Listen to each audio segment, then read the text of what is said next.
Hi folks, welcome back to the B-29 Restoration Project. Here we've got an aileron that is covered. That should have been covered in the last video.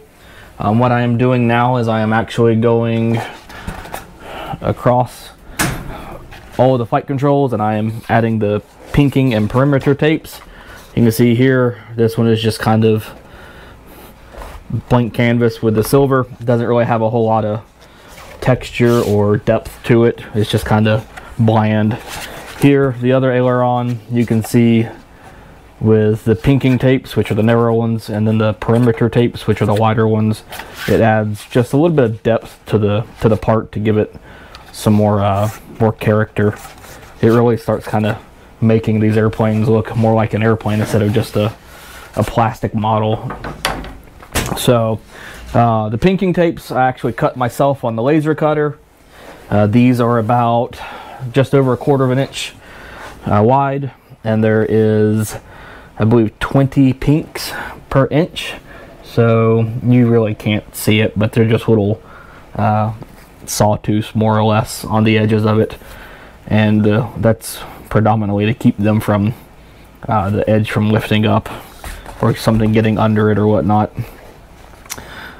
Full scale, you can buy big tapes of this. Models, you're kind of left up to your own devices to figure out how to do it. There are a few commercial outfits out there that sell them. I haven't seen any lately. The one place that used to sell them was actually local to me, and they're not around anymore. So with a laser cutter, it makes life a lot easier to customize the sizes and the number of pinks you want. So really, this is just a whole lot like the covering of this thing, or this aileron. I go and attack the ends of it, and then I come down with the blade or the shoe of the iron, and then just lay it across the whole thing to get it sealed down nicely. And then it's just a whole lot of rinse and repeat. I just finished the other aileron, and that one took about almost just under 3 hours to do all of that. So it's not a quick process at all, but it's definitely one that adds a lot of character to the airplane. So it's definitely a good process to take the time and work on, in my opinion. So you'll notice, well, the elevators I did a little bit different way. The elevators, I transferred the rib tapes, or the narrower pinking tapes, all the way around the leading edge, and I'm not a big fan of that particular look. Let me grab an elevator and I'll show you.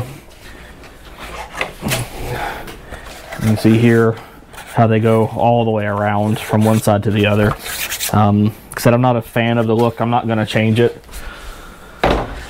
Those elevators, they fit the model, but they don't fit it the greatest, particularly up against the stub stab on the fuselage.